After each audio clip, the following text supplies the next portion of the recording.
John Green, the new dated Catherine. Oh, my bad. Excuse me. Sorry for that. Let's go. Okay. Yeah, John Green.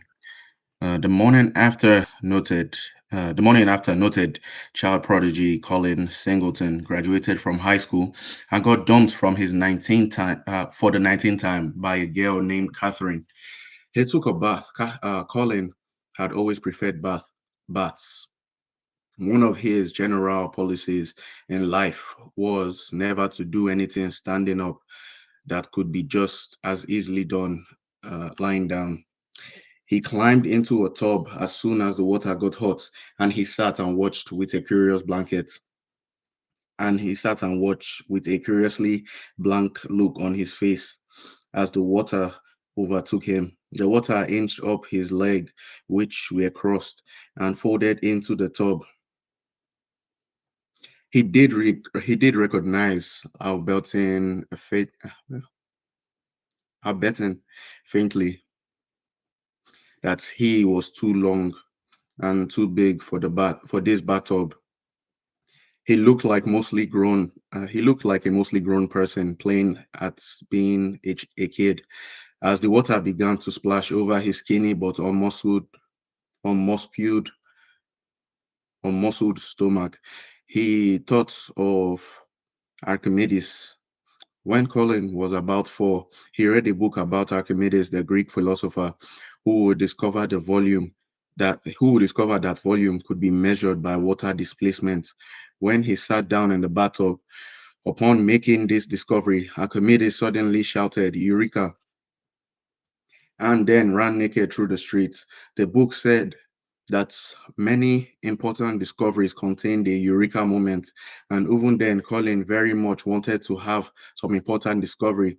So he asked his mom about it when she got home that evening. Mommy, am I ever going to have a eureka moment? Oh, sweetie, she said, taking his hand. What's wrong?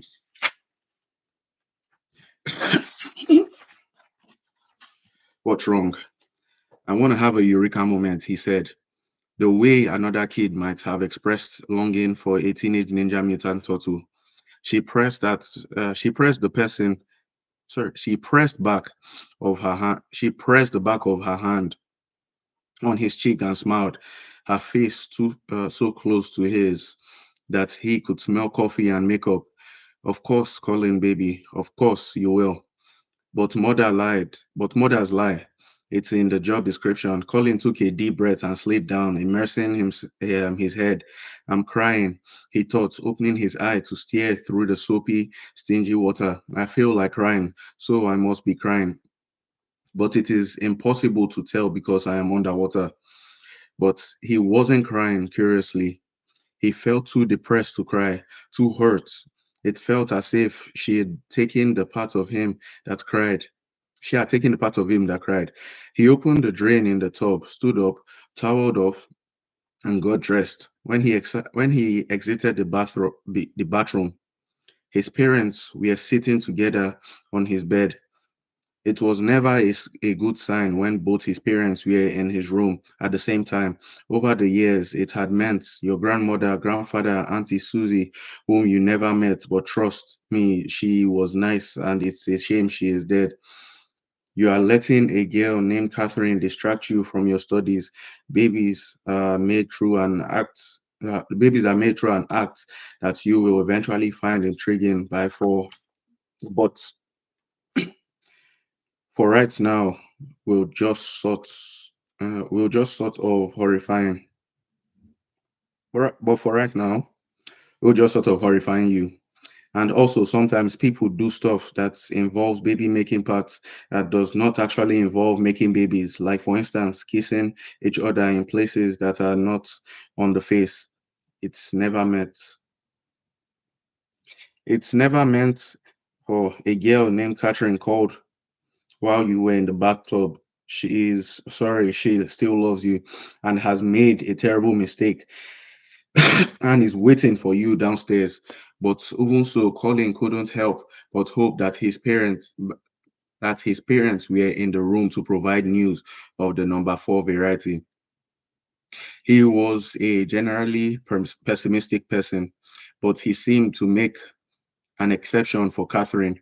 He always felt they would come back to him.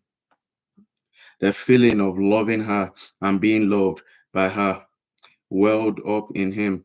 The feeling of loving her and being loved by her welled up in him. And he could taste the adrenaline in the back of his throat. And maybe it wasn't over. And maybe he could feel her hand in his again, and her loud brass voice contracts and her loud brass voice contracts itself into a whisper to say, "I love you," in the very quick and quiet way that she had always said it. She said, "I love you," as if it was a secret and an immense one, and an immense one.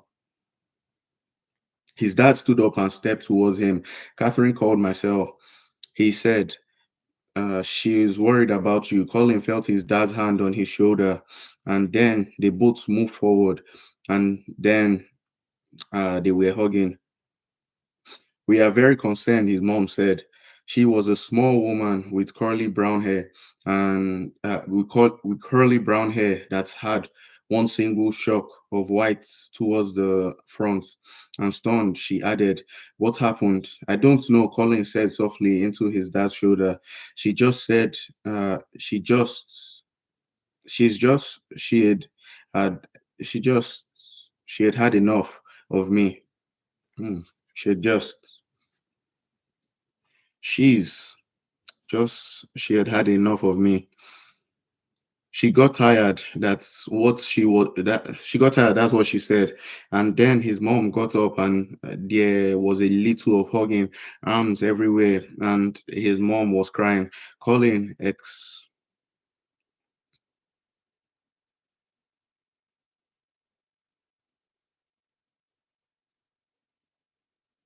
Colin extricated himself from the hug and sat down on his bed. He felt a tremendous need to get them out of his room immediately, like if they didn't leave, he would blow up. Literally, guts on the wall. His pro,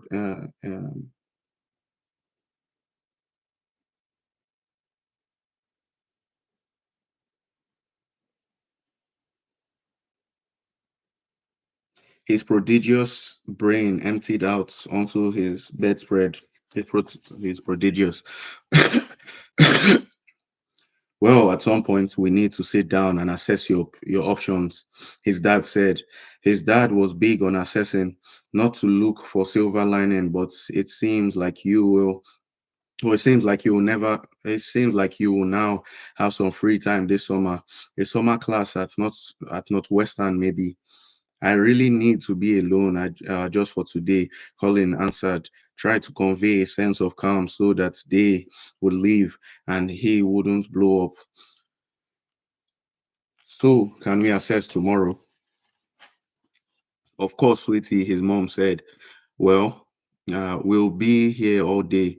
You just come down whenever you want. You just come down whenever you want.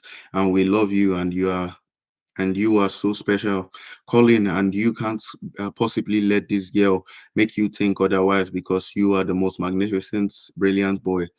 And right then, the most special, magnificent, brilliant boy bottled into his bedroom and puked his guts out. An explosion, sort of. "Oh," Colin shouted his mom. "I just need to be alone." Colin insisted please, from the bathroom, please. When he came out, they were gone. Please, when he came out, they were gone. For the next 14 hours, without pausing to eat or drink or throw up again, Colin read and reread his yearbook, which he had received just 4 days before. Aside from the usual yearbook crap, it contained 72 signatures. 12 were just signatures. 56 cited his intelligence.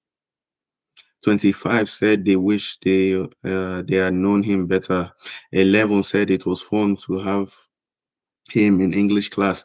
7 included the words pupillary. Sorry, 7 included the words pupillary speecher. popular speaker, and a stunning 17 ended. Bruh, bruh. And a stunning 17 ended. Stay cool. Colin Singleton could no more stay cool than a blue whale could stay skinny, or beluga or Bangladesh could stay rich. Permiss- Presumably, those 17 people were kidding. He mulled this over and considered how 25 of his classmates, some of whom he had been attending school with for 12 years, could possibly have wanted to know him better, as if they hadn't had a chance. But mostly for those 14 hours, he read and reread Catherine's XIX inscription. Call Here's to all the places we went and all the places we will go. And here's me whispering again and again and again, I love you. Years forever, Catherine. Eventually, he found the bed too comfortable for his state of mind, so he lay down on his back, his legs sprawled across the carpet. He uh, he anagrammed years forever until he found one he liked. Sorry forever. Sorry fever. Oh, sorry. He liked, so he found one he liked. Sorry fever. And then he lay there in his fever for, oh, sorry, and repeated the now memorized notes in his head, and wanted to cry. But instead, he only felt his aching.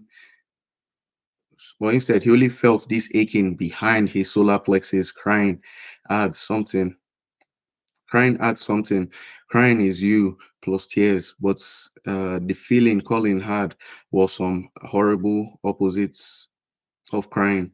It was you minus something. He kept thinking about one word forever and felt the burning ache just beneath his rib cage and hurts like the worst ass kicking he had ever gotten, and he had gotten plenty.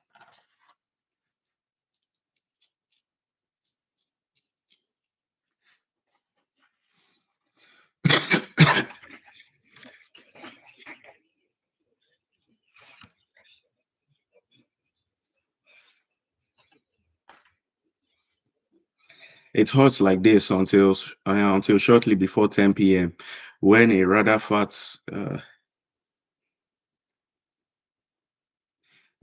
fat hirsute guy of Lebanese descent burst into Colin's room without knocking, turned his head and squinted up at him. What the hell is this? Asked Hassan, almost shouting. She dumped me, answered Colin. So I heard, listen, sprinkler. Oh, listen, Sid Pinker, sings Pinkler. I would love to comfort you, but I could put out a house fire with contest of my babble, of my bladder right now. Well, with the contents of my bladder right now. Hassan breezed past the bed and opened the door to the bathroom. God, Singleton, what do you eat? It smells like puke, puke. I oh sorry. And as Hassan screamed, Colin thought, oh right, the toilets should have flushed. Forgive me if I missed. Uh Hassan said up return Hassan said upon returning, he sat down on the edge of the bed and softly kicked Colin's prostate body and softly kicked Colin's prostrate body. I had to hold my nose with fogging fingers, sorry, with both fogging hands. So Thunderstick was swinging freely, a mighty pendulum. That fogger. Colin didn't laugh. God, you must be in some state because Thunderstick jokes are my best material, and who forgot to flush their own horror. I just want to cr- I just want to crawl into a hole and die. I just want to crawl into a hole and die. Collins spoke into the cream carpet with an audible emotion. Oh boy, Hassan said, exhaling smoothly. All I ever wanted was for her to love me, to do something meaningful with my life. And look, look, how he said, look, he said, I am looking and I will grant you, Kafir, that I and I will grant you, Grafir, that I don't like what I see, that I don't like what I'm seeing or what I'm smelling. For that matter, Hassan lay back on the bed and let Colin's misery hang in the air for a moment. I am just I am just a failure. What if this is it? What if 10 years from now I am sitting in a fogging cubicle, crunching numbers and memorizing basketball statistics so I can kick ass in my in my fantasy league, and I don't have her. I never do anything significant. I'm just a complete waste. Hassan sat up, his hand on his knees, his hand on his knees. See, this is why you need to believe in God, because I don't even expect to have a cube, and I am happier than a pig in a pile of shit. Colin sighed. Although Hassan himself was not that religious, he often jokingly tried to convert Colin. Right, faith in God. That's a good idea. I would also like to believe that I could fly into outer space on the fluffy back of giant penguins and screw Kathleen XIX in zero gravity. Singleton, you need to believe in God worse than anyone I ever met. Well, you need to go to college, Colin muttered. Hassan groaned. A year ahead of Colin in school. Hassan had taken a year off, even though he had been admitted to Loyola University in Chicago. Since he hadn't enrolled in classes for the coming fall, it seemed his 1 year off would soon turn into two. Don't make this another year. Don't make this about me, Hassan said through a smile. I am not the one who's fogging up to get out of the carpet or flush my own puke. Dude, dude, and you know why I got me some God. Stop trying to convert me, Colin moaned, unassumed. Hassan jumped up and straddled Colin on the floor and pinned his arms down and started shouting, there is no God but God, and Muhammad is his prophet. Say it with me. La la la la la. Colin started laughing breathlessly beneath Colin's heavy weight, beneath Hassan's heavy weight, and Hassan laughed too. I am trying to save your sorry ass from hell. Get off, or I am going to try. I'm going there quite soon. Sorry, get off. I'm going there quite soon. Collins wheezed. Hassan stood up and abruptly moved to serious mode. So what's the problem exactly? The problem exactly is that she dumped me, that I am alone. Oh my God, I am alone again. And not only that, but I am a total failure. In case you haven't noticed, I'm washed up. Formerly the boyfriend of Catherine XIX, which is six of Catherine six, formerly a prodigy, formerly full of potential, currently full of shit, as Colin had explained to Hassan countless times. There is a stark difference between the words prodigy and genius. Prodigies can very quickly learn what other people have already figured out. Genius discover that which no one has ever previously discovered. Prodigies learn, geniuses do. The vast majority of child prodigies don't become adult geniuses. Colin.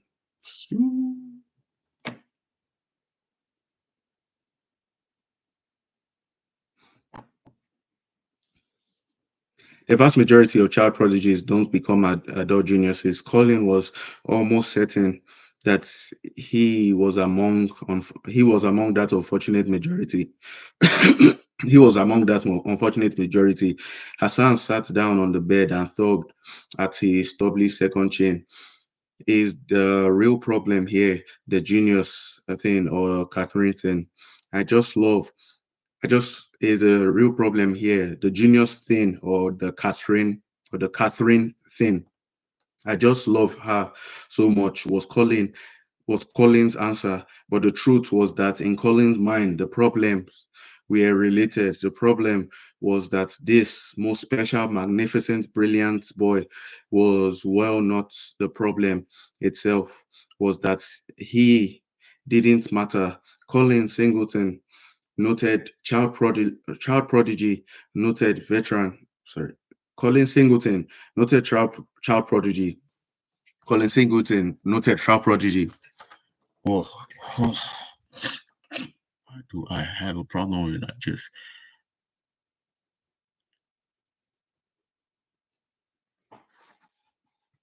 Colin Singleton, noted child prodigy, noted veteran of Catherine's conflicts, noted nerd and states pink and state pinkler, didn't matter to Catherine's XIX. And he didn't matter to the world. All of a sudden, he wasn't anyone's boyfriend or anyone's genius. And that's to use the kind of complex words you would expect from from a prodigy below, because the genius thing, Hassan went on as if Colin hasn't just professed his love. It is nothing that's just about wanting to be famous. No, it's not. I want to matter. No, it's not. I want to matter, he said. Right, like I said, you want fame. Famous is the new popular, and you are not going to be Americans, and you're not going to be Americans fucking next top model. That's for goddamn sure. So you want to be Americans next top genius, and now you are, and now you are. And don't take this personally, whining that it hasn't happened yet. And don't take this personally, whining that it hasn't happened yet. You are not helping. Colin muttered into the carpet. Colin turned his face to look up at Hassan.